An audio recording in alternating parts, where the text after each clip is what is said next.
여러분 안녕하십니까? 4월 27일 월요일 아침 뉴스 브리핑을 시작하겠습니다.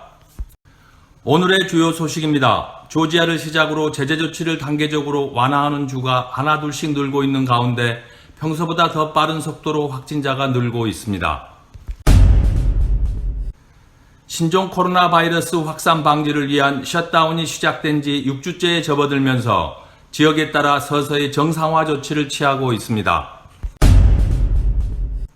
백악관 코로나 바이러스 코디네이터 데보라 버크스 박사는 여름에도 사회적 거리 두기는 계속되어야 한다고 밝혔습니다.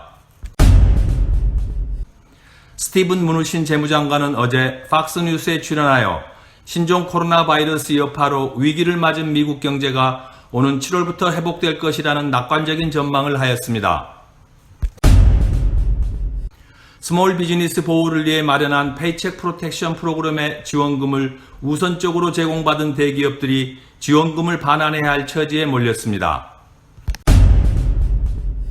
트럼프 대통령은 자외선과 살균제가 바이러스 치료에 효과가 있을 수 있다며 과학자들에게 자외선과 살균제에 주목하여 줄 것을 당부하였다고 합니다. 샌디에고 카운티 경찰은 지난 토요일 해변 봉쇄를 항의하는 3명의 시민을 공중보건 명령 위반 혐의로 캘리포니아주 엔시니타스에서 체포했다고 발표했습니다. 일본 의료 전문가가 신종 코로나 바이러스 예방을 위한 백신이 개발되지 않으면 내년 여름으로 연기된 도쿄올림픽과 패럴림픽을 개최할 수 없다고 진단하고 있습니다. 첫 소식입니다. 조지아를 시작으로 제재 조치를 단계적으로 완화하는 주가 하나둘씩 늘고 있는 가운데 여전히 확진자가 급증하고 있습니다.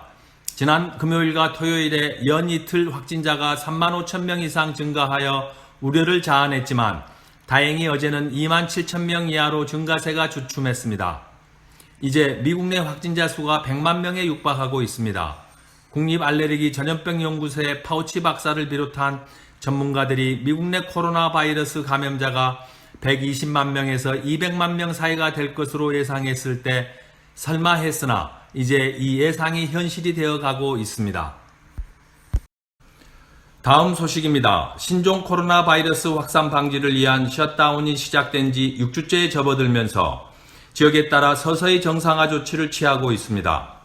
비즈니스 셧다운과 사회적 거리두기 명령이 내려질 때와 마찬가지로 정상화 조치도 주별로 그리고 지역별로 시작되고 있습니다. 조지아를 비롯한 6개 주가 이미 정상화 조치를 시작했으며 애리조나와 텍사스를 포함한 13개 주가 이번 주 내로 정상화 조치를 시작합니다. 바이러스 피해가 심각한 뉴욕, 캘리포니아와 일리노이 등은 락다운 조치가 여전히 계속될 전망입니다. 다음 소식입니다. 백악관 코로나 바이러스 코디네이터 데보라 버크스 박사는 각 주의 지사들이 경제활동 재개는 매우 점진적으로 시작돼야 한다는 점을 잘 이해하고 있을 것이라고 언급하면서 여름에도 사회적 거리두기는 계속되어야 한다고 밝혔습니다. 이는 지난주 금요일 마이크 펜스 부통령이 클리블랜드 레이디쇼에 출연하여 최악의 코로나 바이러스 사태는 메모리얼 데이인 5월 25일까지 대부분 종료될 것이라는 전망을 한 데 대하여 버크스 박사가 이를 확인한 것입니다. 펜스 부통령의 전망은 미 전역의 실제 사례를 바탕으로 한 바이러스 분석 모형에 의한 것이어서 믿을만한 것이라고 덧붙였습니다. 경제활동의 재개는 각 지역의 형편에 따라서 점진적으로 실시되어야 하며 사회적 거리두기와 감염자 자가 격리도 반드시 지켜져야 한다고 강조하였습니다. 다음 소식입니다. 스티븐 무누신 재무장관은 어제 팍스뉴스에 출연하여 신종 코로나 바이러스 여파로 위기를 맞은 미국 경제가 오는 7월부터 회복될 것이라는 낙관적인 전망을 하였습니다. 많은 경제 전문가들이 장기적인 경기 침체와 느린 회복을 예상하고 있으나 무누신 재무장관이 파격적인 전망을 내놓은 것입니다.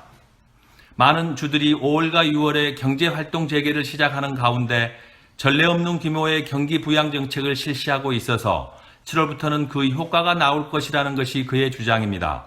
한편 의회에서 예산 업무를 담당하는 CBO는 미국의 올해 국내 총생산 성장률이 마이너스 5.6%를 기록할 것이고 3분기 실업률은 16%로 정점을 찍을 것으로 예상하여 무누신 재무장관과는 다른 전망을 내놓은 바 있습니다.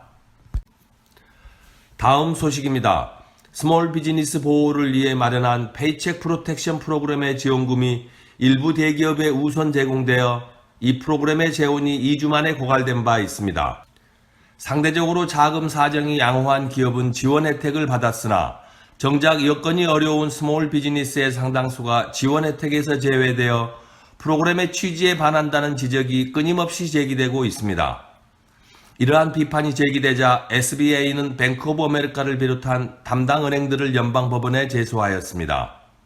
또한 재무부도 대형 상장회사가 지원금 혜택을 받은 경우 그 지원금을 5월 7일까지 반납할 수 있도록 지침을 내렸으며 아예 헤지펀드 회사나 사모펀드 회사는 지원 자격에서 배제했습니다.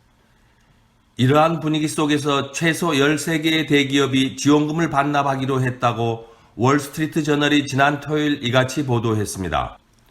4월 24일 현재 상장회사 중 200개 이상의 회사가 7억 7,500만 달러 이상의 자금을 지원받았다고 합니다. 정부의 지침에 따라 자동차 딜러 업체인 오로레이션은 지원받은 7,700만 달러를 이미 반납했습니다.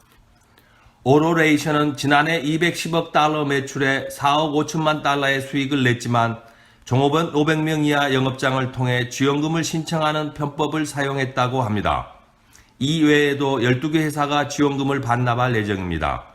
하지만 아직도 많은 회사가 지원금 반납을 고려하지 않고 있어서 정부의 강력한 조치가 요구되고 있습니다.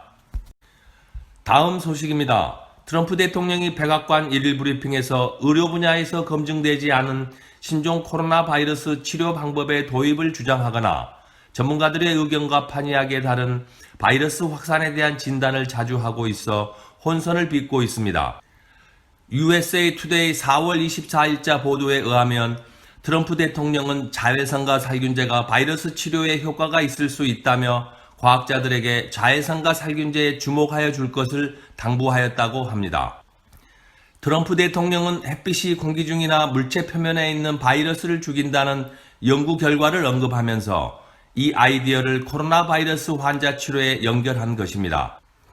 트럼프 대통령은 또한 살균제가 1분 안에 코로나 바이러스를 없앨 수 있으니 체내에 살균제 주사를 놓거나 환자를 살균제로 소독하는 방법을 제안하였습니다. 하지만 곧바로 의료 전문가들이 이에 크게 놀라며 반발하고 있습니다. 주 보건 당국자들도 자외선과 살균제를 자가치료에 절대 사용하지 말라며 긴급 경고를 발했습니다. 지난달 애리조나에서는 트럼프 대통령의 백악관 브리핑을 본 뒤 신종 코로나 바이러스의 감염을 예방한다며 말라리아 치료제와 동일한 활성 성분을 가진 수족관 청소용 첨가제 클로로킨 파스페이트를 먹은 남성이 숨지고 함께 복용한 그의 아내는 중태에 빠진 일이 발생하기도 하였습니다. 이번에도 트럼프 대통령의 살균제 치료 효과 발표 후 뉴욕에서 표백제나 가정용 세제를 삼킨 사례가 보건당국에 30건 정도 보고된 것으로 파악됐습니다. 상식적인 판단으로는 도저히 이해할 수 없는 행동이지만 대통령의 발언이기 때문에 이를 신뢰하는 사람들이 있는 것 같습니다. 의사의 처방이 없으면 어떠한 방법도 코로나 바이러스 치료에 활용하면 안 된다는 것을 보여주는 사례입니다. 트럼프 대통령에 대한 비난이 빗발치자 트럼프 대통령은 백악관 1일 브리핑을 지난 토요일 생략했습니다. 대신 트위터를 통해 언론이 정확한 보도를 하지 않는다고 불만을 터뜨렸습니다. 다음 소식입니다. 샌디에고 카운티 경찰은 지난 토요일 해변 봉쇄를 항의하는 3명의 시민을 공중보건 명령 위반 혐의로 캘리포니아주 엔시니타스에서 체포했다고 발표했습니다. 엔시니타스 시는 항의 시민들을 체포하기 몇 시간 전에 해변 봉쇄를 조만간 해제하고 해변을 다시 공개할 수 있다고 발표한 바 있습니다. 이날 해변 봉쇄에 대한 항의 시민들 중 일부가 봉쇄 중인 문라이트 비치의 접근 금지 라인을 넘어 해변으로 침입했으며 이들 중 3명이 체포된 것입니다. 이날 시위에 참여한 한 시민은 앞으로 해변 개방이 다시 이루어질 것을 알고 있으나 일광욕을 금지하거나 안면 가리개 착용을 의무하는 것에 대해 반대한다고 밝혔습니다. 장기간의 봉쇄 조치가 우리에게 강한 피로감을 주는 것은 인정하나 많은 지역에서 바이러스와 싸우고 있으며 5만 5천 명 이상의 사망자가 발생하고 있는 상황을 감안하면 개인의 여가를 누릴 자유를 공중의 안전보다 우선하는 것은 극단적인 이기주의의 발현으로 보입니다. 다음 소식입니다. 일본 의료 전문가가 신종 코로나 바이러스 예방을 위한 백신이 개발되지 않으면 내년 여름으로 연기된 도쿄올림픽과 패럴림픽을 개최할 수 없다고 진단하고 있습니다. 아사히 신문 보도에 따르면 기존의 항바이러스 약품을 바이러스 감염 치료에 활용할 수 있는 방법을 시험하고 있으나 백신이 개발되지 않으면 올림픽은 열릴 수 없을 것이다라고 요코쿠라 요시타케 일본 의사회 회장이 주장했다고 합니다.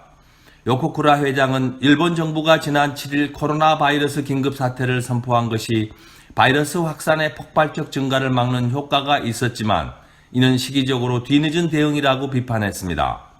일본 의사회는 집권 자민당의 지지 기반이며 아베 정권의 호의적인 것으로 알려져 왔지만 정부의 이번 코로나 바이러스 대응 정책에 대해서는 날선 반응을 보이고 있습니다. 한편 WHO와 트럼프 대통령도 한국의 신종 코로나 바이러스 대응에 주목하며 극찬하고 있지만 아베 총리만 한국의 검사 방식을 저평가하고 있으며 한국의 지원을 요청하지 않는다고 비판하였습니다. 아사히 신문의 또 다른 보도에 따르면 일본이 세계 표준인 한국식 코로나 검사 방식을 채택하지 않는 것은 일본이 한국의 도움을 받으면 강제징용 문제나 수출 규제 문제에서 양보해야 할 상황이 벌어지는 것을 경계하기 때문이라고 합니다. 외출할 때는 반드시 마스크를 착용하고 사회적 거리 두기를 실천하여야 합니다. 힘들지만 함께 이겨냅시다. 지금까지 4월 27일 월요일 아침 뉴스 브리핑이었습니다. 감사합니다.